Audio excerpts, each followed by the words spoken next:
ஒரு பெண்மை அப்படிங்கிற விஷயமே பரிபூர்ணமா ஆகுறது தாய்மை அடையறதுதாங்க. என்னங்க நான் சொல்றது சரியா? அந்த தாய்மைய ஒரு பெண் பரிபூர்ணமா அனுபவிக்கிறது எப்ப அப்படின்னு கேட்டா, பிரசவிச்ச குழந்தைக்கு தாய்ப்பால் புகட்டும் போதுங்க. இது ஒரு பிளஸ்ட் ஃபீலிங். இது அந்த ஆனந்தத்தையும் பரமானந்தத்தையும், அந்த தாய்மையுடைய ஆனந்தத்தை ஒருத்தர் வார்த்தையால கண்டிப்பா வர்ணிக்கவே முடியாதுங்க. என்ன மக்களே நான் சொல்றது சரியா? சோ இந்த மாதிரி பிரசவிச்ச தாய்கள் படிச்சவங்களா இருக்கட்டும், படிக்காதவங்களா இருக்கட்டும், நிறைய வீடியோஸ் பாக்குறவங்களா இருக்கட்டும், சோசியல் மீடியால எல்லா ஹெல்த் ரிலேட்டட் வீடியோஸ் பார்த்தவங்களா இருந்தாலுமே, நல்ல அறிஞ்சவங்களா இருந்தாலுமே கூட, அவங்களுக்கு கூட ஆஸ் அ மதரா தாய்ப்பால் கொடுக்கும்போது சில விஷயங்கள் எப்பவுமே புரியாத புதிராதாங்க இருக்கும். ஏன்னா ஃபர்ஸ்ட் டைம் மாமா இருக்கவங்களுக்கு தான் தெரியலன்னு சொல்லுவாங்க. செகண்ட் டைம் மாமா, தேர்ட் டைம் மாமா ஆகுறவங்களுக்கு கூட டவுட்ஸ் இருக்கும். ஏன்னா every pregnancy is different. 4 time பிரசவிச்சாலும் அந்த 4 பிரெக்னன்சியும் சேமா இருக்காது. அவங்களோட சைன்ஸ் அண்ட் சிம்டம்ஸ் வேற இருக்கும், பேபி வேறையா இருக்கும், அவங்களோட பேபி மூவ்மெண்ட்ஸ் வேறையா இருக்கும், அவங்களோட கண்டிஷன் அவங்க ஃபீல் பண்ற அந்த சேஞ்சஸ் எல்லாமே அவங்களுக்கு வித்தியாசமா இருக்கும். ஸோ அந்த டவுட்ஸ் எப்பவுமே அவங்களுக்கு இருந்துட்டு இருக்கும். ஏன் குழந்தைக்கு தாய்ப்பால் கரெக்டா வருதா, வர தாய்ப்பால் குழந்தைக்கு போதுமானதா, குழந்தைக்கு வயிறு நிரம்புதா, குழந்தை ஏன் அழுதுட்டே இருக்கு, தாய்ப்பால் இன்னும் நிறைய சுரக்க நான் என்ன செய்யணும், என்னெல்லாம் சாப்பிடணும், என்னெல்லாம் சாப்பிடக்கூடாது, தாய்ப்பால் கொடுக்கறதுனால என்ன நன்மை, இந்த மாதிரி நிறைய விஷயங்கள் தாய்ப்பாலை பத்தி பேசிக்கிட்டே போலாம். சோ இந்த மாதிரி நிறைய queries உள்ள தாய்மார்களே, உங்களுக்காக தான் நான் இன்னைக்கு பிரஸ்ட் ஃபீடிங் பேசிக்ஸா வீடியோவா கண்டென்ட்டா உங்களுக்கு எடுத்துட்டு வந்திருக்கேன். உங்களுக்கு ஒரு அவேர்னஸ் கொடுக்கணும் அப்படின்னு. நீங்க ஃபர்ஸ்ட் டைம் மாமா இருந்தாலும் சரி, செகண்ட் டைம் மாமா இருந்தாலும் சரி, இல்ல யார ஹஸ்பண்டா இருந்தாலும் சரி, இல்ல தாத்தா பாட்டியா யார் இந்த வீடியோவை பார்த்தாலும் சரி, கண்டிப்பா உங்க வீட்டுல பிரசவிச்ச தாய்க்கு இதை ஷேர் பண்ண மறந்துடாதீங்க. அதுக்கு முன்னாடி நம்ம சேனலை சப்ஸ்கிரைப் பண்ணுங்க. ஏன்னா நீங்க சப்ஸ்கிரைப் பண்ணினாதான் நான் போடுற எல்லா சீரீஸ், எல்லா வீடியோஸும் நீங்க வீட்டுல உட்காந்துட்டே பார்க்க முடியும். உங்களுக்கு நோட்டிபிகேஷன் வரும். சரிங்களா? சோ என்ன மக்களே, ரெடியா? நம்ம பார்க்கலாமா? இன்னைக்கு நாம இந்த பிரஸ்ட் ஃபீடிங் டாபிக்ல என்ன பார்க்க போறோம்னா, தாய்ப்பால் என்ன, தாய்ப்பால் எப்ப கொடுக்கணும், எப்ப ஸ்டார்ட் பண்ணணும், எப்ப வரை கொடுக்கணும், தாய்ப்பால் கொடுக்கறதுனால தாய்க்கு என்ன லாபம், குழந்தைக்கு என்ன லாபம், தாய்ப்பால் கொடுக்கும்போது ஒரு தாய் என்னெல்லாம் கவனத்துல வச்சுக்கணும், என்ன சாப்பிடணும், இந்த மாதிரி ஜென்ரலான டாபிக்ஸை தான் நான் இன்னைக்கு பேச போறேன். சோ அதனால பி அலர்ட், பி சியர்ஸ், ரெடியா இருங்க. வீடியோவை ஸ்கிப் பண்ணாம பாருங்க. அதுக்கு முன்னாடி சப்ஸ்கிரைப் பண்ணுங்க. சோ என்ன மக்களே, வீடியோக்குள்ள போலாமா? வணக்கம் மக்களே, வெல்கம் டு அவர் கிருஷ்ண கர்ப்பிணி கேந்திரா. உங்களோட மனமார்ந்த ஆதரவுக்கு என்னோட மனமார்ந்த நன்றிகள்.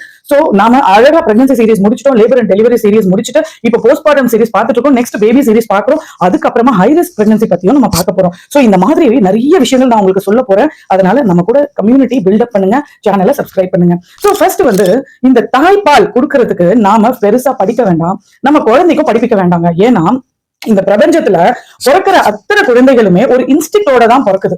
இன்ஸ்டிக்ட் மீன்ஸ் உள்ளுணர்வு. பிறக்கும் போதே அந்த குழந்தைக்கு நம்ம எல்லாம் கேட்போம்ல, எங்கடா கத்துட்டு வந்த இதை ஒரு குழந்தை புதுசா செய்யும் போது. சோ அந்த மாதிரி அந்த குழந்தை பர்த் டைம்லயே இன்ஸ்டிக்டோட வருது. அதுக்கு உள்ளுணர்வு தெரியும். அதுக்கு நீங்க தாய்ப்பால் புகட்ட சொல்லி கொடுக்கலாம் வேண்டாம்.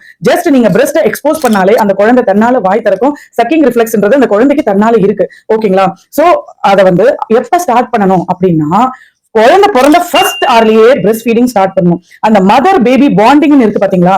அந்த மதர் பேபி பாண்டிங், அதாவது அந்த குழந்தையும் உள்ள இருந்து வெளியில திடீர்னு எக்ஸ்டர்னல் என்விரான்மெண்ட்டுக்கு வரும்போது நம்ம எங்க வந்துட்டோமோ அப்படின்னு சொல்லி அந்த குழந்தைக்கும் ஒரு பயம் இருக்கும். ஓகேங்களா? அந்த பயத்தை போக்க மதர் பேபி பாண்டிங் எப்பவுமே ஸ்ட்ராங்கா இருக்கணும். And more over, breast feeding is not the physical connection. நம்ம சாப்பிடுறோம், தூங்குறோம், நடக்கிறோம், அந்த மாதிரி பிரஸ்ட் ஃபீடிங் இல்லைங்க. பிரஸ்ட் ஃபீடிங் டோட்டலா எமோஷனல் கனெக்ஷன். மதரும் பேபியோ எமோஷனலி கனெக்ட் ஆகி மதர் அந்த பேபியை டச் பண்ணாங்க, இல்ல அவங்களை கொஞ்சினாங்க, பேபியை ஒரு ஆசையை அரவணைச்சிட்டாங்கனாலே அவங்களுக்கு பால் சுரப்பு தன்னால வந்துடும். ஏன்னா அந்த பாடி பிரெயினுக்கு கரெக்டா சிக்னல் கொடுத்து அவங்களோட ஆக்சிடோசின், ப்ரோலாக்டின் எல்லாமே ஹார்மோன் ரிலீஸ் ஆகி பால் நல்ல சுரப்பு வந்துடும். ஓகேங்களா? சோ எமோஷனல் கனெக்ஷன்றதுனால குழந்தை பிறந்த அது வெளியில வந்த உடனேயே அந்த தாய்கிட்ட அந்த குழந்தைய நம்ம கொடுத்துட்டோம் அப்படின்னும் போது அந்த தாய்க்கும் அந்த பிரசவ வலியை மறந்துடுவாங்க, அந்த குழந்தைக்கும் ஒரு அரவணைப்பு கிடைக்கும். அது ரொம்ப ரொம்ப முக்கியங்க. இததான் சயின்ஸ் என்ன சொல்லுதுன்னா ஃபர்ஸ்ட் கோல்டன் ஆர் அப்படின்னு சொல்றாங்க. சோ இந்த ஃபர்ஸ்ட் கோல்டன் ஆர்ல பிரஸ்ட் ஃபீடிங் இனிஷியேட் பண்றது, மதர் பேபி பாண்டிங் பண்றது ரொம்ப ரொம்ப முக்கியம். சோ பிரெக்னன்ட்டா இருக்க லேடிஸா இருந்தீங்கன்னா டெலிவரி சமயத்துல ஃபர்ஸ்ட் ஆர்லயே பேபியை ரெசிசிட்டேட் பண்ண உடனே என்கிட்ட கொடுங்க, என்னோட பிரஸ்ட்ல போடுங்க, பேபியை ஃபீட் பண்ண வைங்கன்னு சொல்லி அங்க இருக்க நர்ஸ் அட்டெண்டர்ஸ் எல்லாருக்கும் நீங்க தெளிவா சொல்லுங்க. ஓகே? ஃபர்ஸ்ட் கோல்டன் ஆரை மிஸ் பண்ணவே கூடாது. அண்ட் ஃபர்ஸ்ட் மில்கையும் நீங்க மிஸ் பண்ணக்கூடாது. ஃபர்ஸ்ட் மில்க் என்னன்னா கொலஸ்ட்ரால்னு சொல்லுவாங்க. அதாவது மஞ்சள் கலர்ல கெட்டியான திரவமா இனிஷியலா பிரஸ்ட்ல சுரக்கக்கூடியது. அதுதான் கொலஸ்ட்ரம் சொல்லுவாங்க. ஃபர்ஸ்ட் ஒரு 2-3-4 டேஸ்க்கு அந்த கொலஸ்ட்ரம் வரும். அந்த கொலஸ்ட்ரம் கொடுக்கறது ரொம்ப ரொம்ப முக்கியம். ஏன்னா அதுல நிறைய ஆன்டிபாடிஸ், ஆன்டி இன்ஃபிளமேட்டரி ஆன்டிபாடிஸ், நோய் எதிர்ப்பு சக்தி, ஆன்டி இம்யூனோகுளோபுலின்ஸ், இந்த மாதிரி நிறைய நியூட்ரியன்ஸ் அந்த கொலஸ்ட்ரம்ல இருக்கு. அந்த பேபிக்கு கொலஸ்ட்ரம் மறக்காம கொடுக்கணும். அது ஃபர்ஸ்ட் 3 டேஸ்ல. சோ இந்த பிரஸ்ட் ஃபீடை வந்து ஃபர்ஸ்ட் கோல்டன் ஹவர்ல ஸ்டார்ட் பண்ணி நீங்க எப்ப வரைக்கும் கொடுக்கலாம் அப்படின்னா, குழந்தை வந்து 6 மாத காலம் வரைக்கும் கண்டிப்பா தாய்ப்பாலை தவிர வேற எதையும் நீங்க தரக்கூடாது. தண்ணி கொடுக்கறதோ, தேன் கொடுக்கறதோ, சக்கரை கொடுக்கறதோ, இந்த மாதிரி எந்த ஒரு விஷயங்களும் வந்து வச்சுக்க கூடாது. முடிஞ்ச அளவுக்கு இயற்கையா குழந்தைக்கு தாய்ப்பாலை கொடுத்து அந்த குழந்தையோட ஊட்டச்சத்தும் நோய் எதிர்ப்பு சக்தியும் கரெக்டா வச்சுக்கிறதுக்கு நீங்க முயற்சி செய்யணும். ஓகேங்களா? சோ நெக்ஸ்ட் வந்து என்ன அப்படின்னா, தாய்ப்பால் நம்ம எப்ப வரைக்கும் கொடுக்கலாம் அப்படின்னா, தாய்ப்பாலை நம்ம வந்து ஒரு 2 வயசு வரைக்கும் கொடுக்கலாங்க. 2 வயசு வரைக்கும் தாராளமா நீங்க ஃபீட் பண்ணலாம். சோ இப்ப தாய்ப்பால் கொடுக்கறதுனால அந்த தாய்க்கு என்னென்ன லாபம் அப்படிங்கறத நான் சொல்றேன். இதை தெரிஞ்சுக்கிட்டீங்கன்னா கண்டிப்பா சீக்கிரமா நீங்க பிரஸ்ட் ஃபீடிங் ஸ்டாப் பண்ண மாட்டீங்க. சோ இமீடியட்டா அந்த ஃபர்ஸ்ட் கோல்டன் ஹவர்ல வித்தின் 1 ஹவர்ல பிரஸ்ட் ஃபீடை வந்து இனிஷியேட் பண்ணணும்னு நான் சொன்னேன். அதுக்கு என்ன காரணம் அப்படின்னா, பேபி வந்து நிப்பில சக் பண்ணும்போது பேபி வந்து நிப்பல் சக் பண்ணும்போது என்ன ஆகும்னா, உங்களுக்கு வெறும் ப்ரொலாக்டின் ஹார்மோன் மட்டும், ப்ரொலாக்டின் தான் வந்து பேபியோட பிரஸ்ட் ஃபீடிங் பால் சுரக்கிறதுக்கு முக்கியமான ஹார்மோன். ஆனா அது மட்டும் சுரக்கலங்க, அது கூட ஆக்சிடோசின் அப்படிங்கிற ஹாப்பி ஹார்மோன்ஸும் சுரக்குது. சோ அந்த ஆக்சிடோசின் இப்போ உங்களுக்கு ஹாப்பியும் கொடுக்கும், ரெண்டாவது உங்க யூட்ரஸை வந்து கண்ட்ராக்ட் பண்ணும். சோ டெலிவரிக்கு அப்புறமா அந்த யூட்ரஸ் கண்ட்ராக்டடா, நான் முன்னாடி கூட வீடியோல சொன்ன பாருங்க, அந்த வயித்துல வந்து கையை வச்சு பார்க்கணும், ஒரு பால் மாதிரி இருக்கும், அப்படி மசாஜ் பண்ணணும்னு சொல்லி. சோ இதை வந்து அந்த யூட்ரஸ் வந்து கண்ட்ராக்டடா கல்லு மாதிரி இருக்கும்போது என்ன ஆகும்னா, போஸ்ட்நேட்டலி உங்களுக்கு வர ப்ளீடிங் டிசார்டர்ஸ் எல்லாம் அது ஸ்டாப் பண்ணும். சோ உங்களுக்கு நிறைய ப்ளீடிங்ஸ் இல்லாம ப்ளீடிங் கண்ட்ரோல் ஆகி உங்களோட போஸ்ட்நேட்டல் பீரியட் வந்து ஹாப்பியா போகும், ஹெல்தியா போகும். சரிங்களா? சோ இதுதான் வந்து சொல்றாங்க, பேபியை வந்து ஃப்ரீக்வெண்டா சக் பண்ண வைக்கணும். பேபியோட அந்த நிப்பல் சக்கிங்ல இருந்து ஆக்சிடோசின் சுரக்குது. ரெண்டாவது, இந்த ப்ரொலாக்டின் ஹார்மோன் வந்து என்ன பண்ணும் அப்படின்னா, வெறும் பால் சுரக்கிறத மட்டும் கொடுக்காம உங்களுக்கு ஒரு கம்ஃபர்டபுளும் ஒரு ரிலாக்ஸேஷனும் சேர்த்து கொடுக்குது. சோ இது வந்து மதருக்கு பிரஸ்ட் ஃபீடிங் கொடுக்கறதுல லாபம். ரெண்டாவது வந்து என்ன அப்படின்னா, பிரஸ்ட் ஃபீடிங் கொடுக்கும்போது ஈஸியா வந்து நீங்க பிரெக்னன்சில கெயின் பண்ண, சைல்ட் பர்த்ல கெயின் பண்ண வெயிட் எல்லாமே கொஞ்சம் கொஞ்சமா லூஸ் ஆகும். ஓகேங்களா? சோ அது ஒரு லாபம். மூணாவது பெரிய விஷயம் என்னன்னா, யார் ஒருத்தவங்க நல்ல தாய்ப்பால் கொடுக்குறாங்களோ அவங்களுக்கு பிரஸ்ட் கேன்சர், சர்விக்கல் கேன்சர் இதெல்லாம் வர வாய்ப்புகள் இல்லை. சோ இதெல்லாம் வந்து அம்மாவுக்கு அட்வான்டேஜஸ் இருக்குங்க. அதனால தாய்ப்பாலை மறுக்காம கொடுங்க. குழந்தைக்கு எந்த ஒரு சுச்சுவேஷனா இருந்தாலும் அந்த குழந்தைக்கு வந்து ஒரு அட்லீஸ்ட் மினிமம் ஒரு 2 இயர்ஸ் வரைக்குமாவது தாய்ப்பால் கொடுங்க. சரிங்களா? சோ இந்த தாய்ப்பாலை வந்து அப்புறம் பேபிக்கு என்னென்ன லாபம் அப்படின்னு பார்த்தா, பேபிக்கு வந்து ஆல்ரெடி தாய்ப்பால்ல நிறைய நியூட்ரியன்ஸ் இருக்கு, ஆன்டி இம்யூனோகுளோபுலின் இருக்கு, பேபியோட வயிற்றுக்கு ரொம்ப நல்லது. லாக்டோஜனை கொடுத்து, பசும்பாலை கொடுத்து, அந்த மாதிரி எல்லாம் தேவையில்லாத வயிற்று வலியை கொடுத்து அதெல்லாம் கஷ்டப்படுறதுக்கு தாய்ப்பால் வந்து நமக்கு எப்படி வந்து தண்ணீர் மிக சிறந்த மருந்துன்னு நம்ம சொல்றோமோ, அந்த மாதிரி ஒரு குழந்தைக்கு தாய்ப்பால் மிக சிறந்த மருந்துங்க. அது வயிற்று வலியா இருக்கட்டும், அதுக்கு வந்து வயிற்றுப்போக்கா இருக்கட்டும், வேற எந்த பிரச்சனையா இருக்கட்டும், குழந்தைக்கு தாய்ப்பாலை விட மிக சிறந்த மருந்து இந்த குழந்தை காலத்துல, அதுவும் எஸ்பெஷலி இந்த நியூபார்ன் டைம்ல வேற எதுவுமே இல்லைங்க. அதனால குழந்தைய அடிக்கடி ஹாஸ்பிட்டல் தூக்கிட்டு போறதோ, குழந்தைய வந்து கெமிக்கல்ஸ்க்கு எக்ஸ்போஸ் பண்றதோ அந்த மாதிரி எதுவும் இல்லாம இயற்கையா நீங்க நல்லா சாப்பிட்டுட்டு நல்லா தண்ணி குடிச்சு அந்த குழந்தைக்கு தாய்ப்பாலை கொடுங்க. சரி, எப்ப எல்லாம் தாய்ப்பாலை புகட்டணும் அப்படின்னா, இனிஷியலா பிறக்கிற குழந்தைக்கு ஒரு 3 கிலோ இருக்குமா குழந்தை பிறக்கும் போது, 2.5 to 3.5 நார்மல். ஓகேங்களா? சோ அந்த 3 கிலோ குழந்தையோட ஸ்டொமக் கண்டென்ட் வந்து ஒரு பட்டாணி சைஸ்ல தான் இருக்கும், ஒரு செரி பழம் சின்னதா வச்சுக்கோங்களேன், அவ்வளவுதான் இருக்கும். அதுல வந்து ஒரு ஃபீட்ல அவங்க வந்து ஒரு ஸ்பூன் அளவுக்கு தாங்க எடுப்பாங்க. ஒரு ஸ்பூன் 5 ml. ஓகேங்களா? ஒரு டேபிள் ஸ்பூன், ஒரு 2 ஸ்பூன் வச்சுக்கோங்களேன். ஒரு ஃபீடுக்கு அவங்க ஒரு ஸ்பூன் அளவு அந்த 5 ml தான் சக் பண்ணி குடிப்பாங்க. ஓகேங்களா? அதனால எனக்கு பால் பத்தலையா, இந்த பால் என் குழந்தைக்கு போதுமா, இந்த பால் வந்து என் குழந்தை வயிறு நிரப்பிச்சான்ற கேள்விகள்லாம் இடமே இல்ல. அது வர பால் வந்து ஒரு ஸ்பூன் அளவு தான் அந்த குழந்தை குடிக்கும். அது குடிக்க குடிக்க 3வது நாள் இன்னும் கொஞ்சம் வயிறு பெருசாகும், 4வது நாள் இன்னும் கொஞ்சம் பெருசாகி ஒரு வாரத்துல வந்து ஒரு 50 to 60 ml மில்க கன்சியூம் பண்ற அளவுக்கு அவங்க வயிறு வந்து வளர்ந்துருக்கும். அதே குழந்தை ஒரு மாசத்துக்கு அப்புறமா ஒரு 100 to 150 ml வரைக்கும் ஒரு சின்ன கிளாஸ் அளவுக்கு ஒன் டே ஃபுல்லாவே அவங்க அவ்வளவுதான் கன்சியூம் பண்ணுவாங்க. சோ அதனால நீங்க என்ன பண்ணணும்னா, பேபிஸ் வந்து பெட் வெட் சீக்கிரமா பண்ணிடுவாங்க, யூரின் சீக்கிரமா பாஸ் பண்ணிடுவாங்க. அதனால நீங்க என்ன பண்ணணும் அப்படின்னா, எவ்ரி 2 hours நீங்க வந்து குழந்தைக்கு ஃபீட் பண்ணிட்டே இருக்கணும். சோ நிப்பல் ஸ்டிமுலேஷன், குழந்தை சக் பண்றதுல நிப்பல் ஸ்டிமுலேட் ஆகுறதுல உங்களுக்கு ஆக்சிடோசினும் வரும், உங்களுக்கு பெயின் ரிலீஃபும் ஆகும், எமோஷனலி நீங்க ரொம்ப கம்ஃபர்டபுளா ஹாப்பியா ஃபீல் பண்ணுவீங்க, குழந்தைக்கும் வயிறு நிறைஞ்ச மாதிரி இருக்கும். சோ அதனால எவ்ரி 2 hours குழந்தைக்கு பால் பத்தல, குழந்தை அழுதுட்டே இருக்கிறதுனால பால் பத்தல அப்படிங்கிறது அர்த்தம் இல்ல. இனிஷியல் டைம்ல ஃபர்ஸ்ட் 1 month, குழந்தை பிறந்து ஃபர்ஸ்ட் 1 monthக்கு அது 4th trimester சொல்லுவாங்க. ஏன்னா அந்த குழந்தை வயிற்றுல இருந்து நான் வெளியில வந்துட்டேன் அப்படிங்கறதே அந்த குழந்தை உணராம இருக்கும், வயிற்றுக்குள்ள இருக்க மாதிரியே இருக்கும். ஆனா திடீர்னு என்னடா லைட்ஸ் வருது, டிவி சவுண்ட் வருது, எக்ஸ்டர்னல் ஸ்டிமுலை, இதெல்லாம் நமக்கு என்ன புதுசா இருக்கேன்னு சொல்லி பயந்து அழுவோம். சோ அந்த நேரத்துல குழந்தைய வந்து அணைச்சு பிடிச்சுக்கோங்க. ஓகேங்களா? சோ எல்லா டைமும் குழந்தை அழுவும் போதெல்லாம் பசி அப்படிங்கிறது அர்த்தம் இல்ல. ஒரு நாளைக்கு உங்க குழந்தை ஒரு 5 to 6 டைம் யூரின் பாஸ் பண்ணிட்டாலே அந்த குழந்தைக்கு போதுமான அளவு பால் கிடைக்குது அப்படின்னு அர்த்தம். சோ குழந்தைங்க எல்லாம் வந்து அந்த 5 ml பால் குடிக்கிறதுனால குடிச்ச உடனே அவங்க வந்து யூரின் பாஸ் பண்ணிடுவாங்க இல்லையா?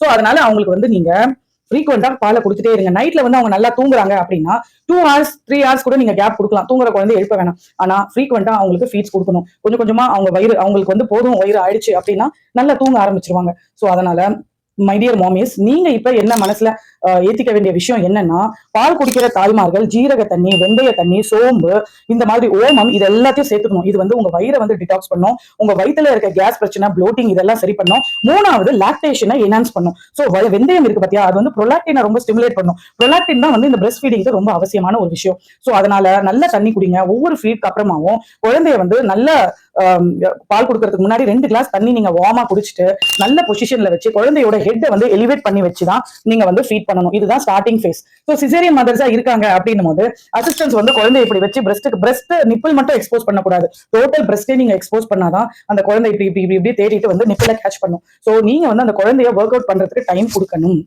ஓகேங்களா?